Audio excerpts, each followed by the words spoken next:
Buenas tardes, el día de hoy voy a hablar acerca de un proceso muy importante del aparato respiratorio que es la hematosis. Ya, ¿qué va a ser la hematosis? La hematosis no va a ser nada más y nada menos que la función principal del aparato respiratorio.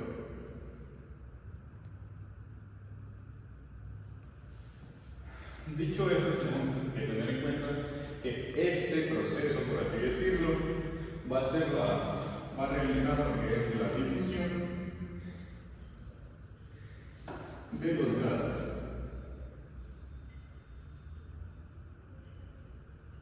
Sabemos que existen varios gases en el aire, que puede ser lo que es el helio, el nitrógeno, el oxígeno y el dióxido de carbono. En este caso nos vamos a centrar en lo que es netamente difusión en oxígeno y en dióxido de carbono. Ok, para esto tenemos que tener en cuenta también un criterio muy importante que va a ser la presión atmosférica. Entonces coloquemos presión atmosférica.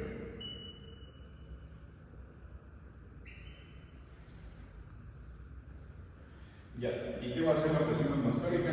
La presión atmosférica no va a ser nada más que la suma, en este caso colocamos suma de todos los gases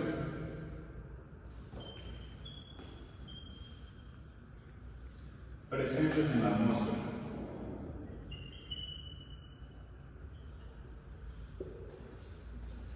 Ya, entonces, en primer lugar tenemos estos conceptos claves.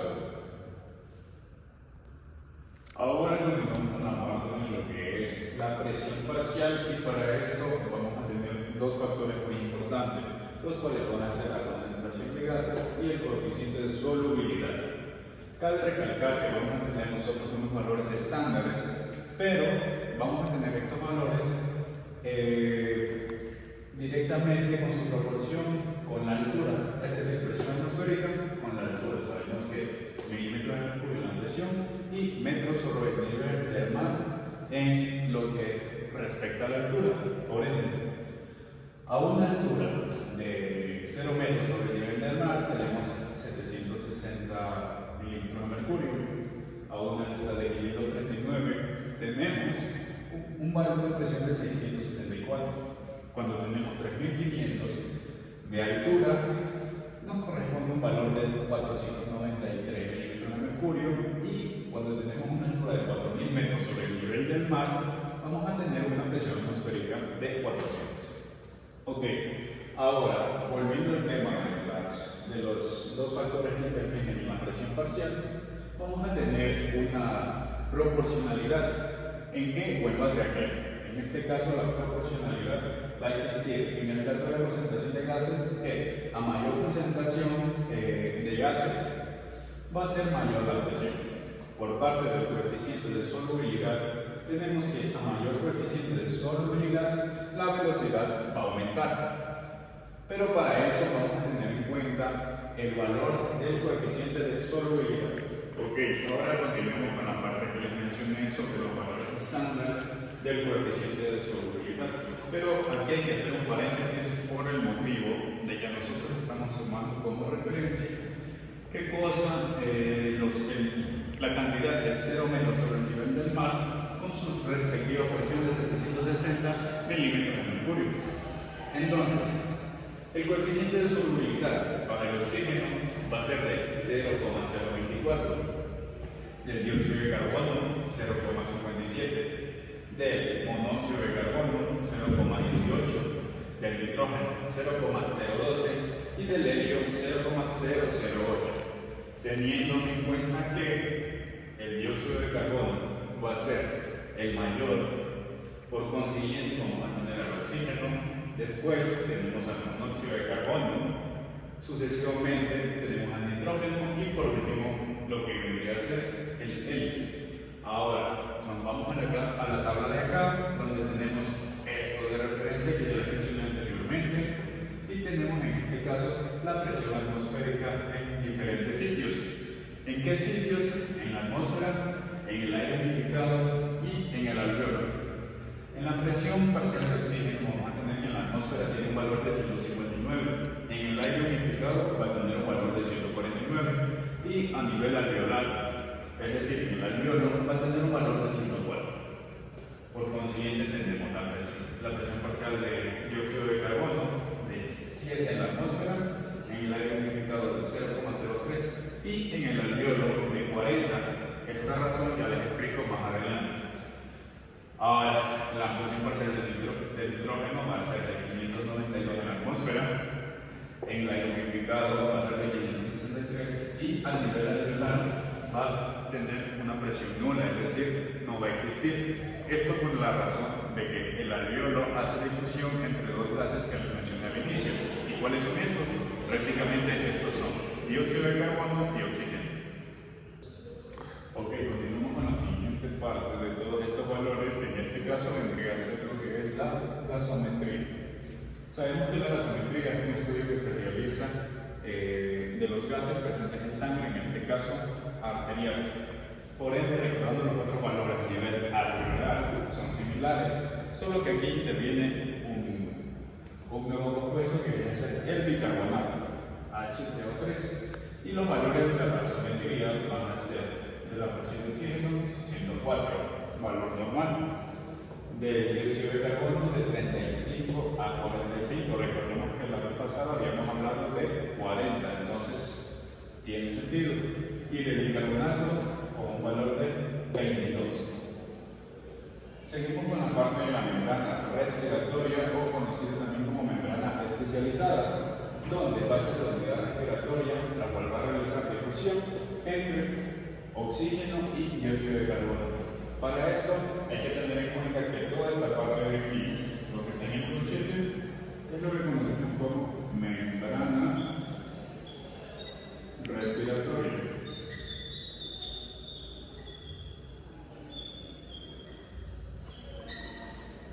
Y esta membrana respiratoria o especializada va a tener 7 partes, 7 capas, 7 estructuras, como quieran decirlo. Como primero tenemos lo que es líquido.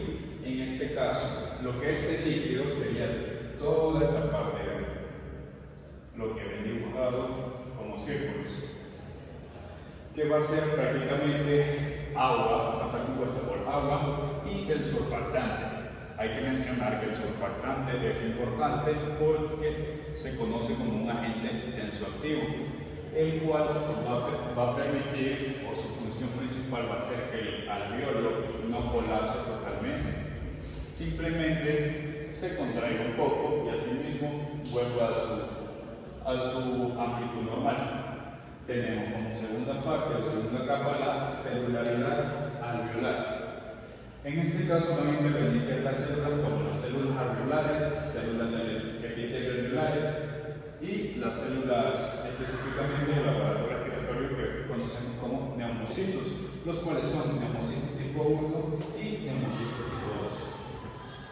Como tercera parte tenemos la membrana basal alveolar, que en este caso la membrana basal alveolar va a ser toda esta parte de aquí. Y se me pasó por algo mencionar que la celularidad alveolar va a ser estos rectángulos que ven aquí. Ok, seguimos con la cuarta capa o cuarta estructura de nuestra membrana, que es el intersticio. Sabemos que el intersticio es el espacio intersticial entre el capilar y la membrana, en este caso basal alveolar. Tenemos la membrana basal capilar, que vendría a ser esto subrayado de más negrito, esto haciendo referencia o énfasis ya a la parte capilar. Y sabemos que el capilar es la estructura terminal de los vasos, en este caso de las arterias y las venas, conocidas también como vénulas o arteriolas. Tenemos las células del epitelio que van a estar en la parte interna. Y por último tenemos nuestro tejido especializado, que va a ser la sangre, el cual va a estar en toda esta parte. Y recordemos que los neumocitos tipo 1 van a corresponder al 80% y los menocitos tipo 2 van a corresponder al 20%. ¿Por qué les hablo de porcentajes? Prácticamente porque los menocitos tipo 1, el 80% de estas células van a ser encargadas de realizar lo que es la hematosis o difusión gaseosa, mientras que los menocitos tipo 2 van a ser indispensables para la producción de surfactante. Ok, y como última parte de todo este proceso conocido como hematosis, tenemos a lo que es factores que determinan la velocidad de difusión a través de la membrana respiratoria. En este caso vamos a tener tres. 1, 2 y 3. ¿Cuál va a ser el primero?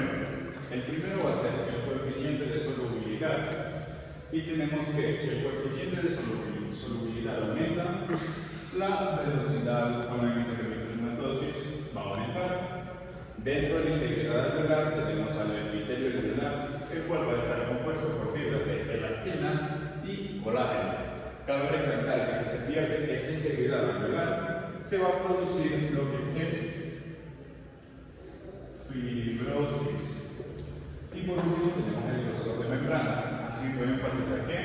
Al espacio intersticial. En este caso, por ejemplo, tenemos el alveolo, el capilar y el espacio es considerablemente mayor cuando debería estar literalmente en lo mínimo. Seguimos con la siguiente parte, que aquí lleva la presión parcial de los gases, haciendo énfasis a el capilar, arterial, venoso y el alveolo.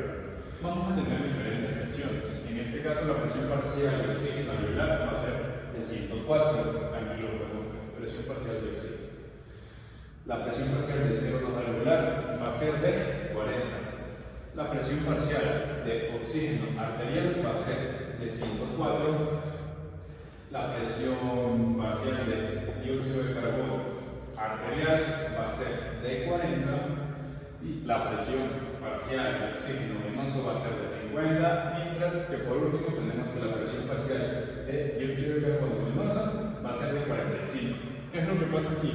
Prácticamente, al tener una presión, empezando con un pilar venoso, una presión parcial de dióxido de carbono de 45 y al ser mayor de 40, este va a ingresar.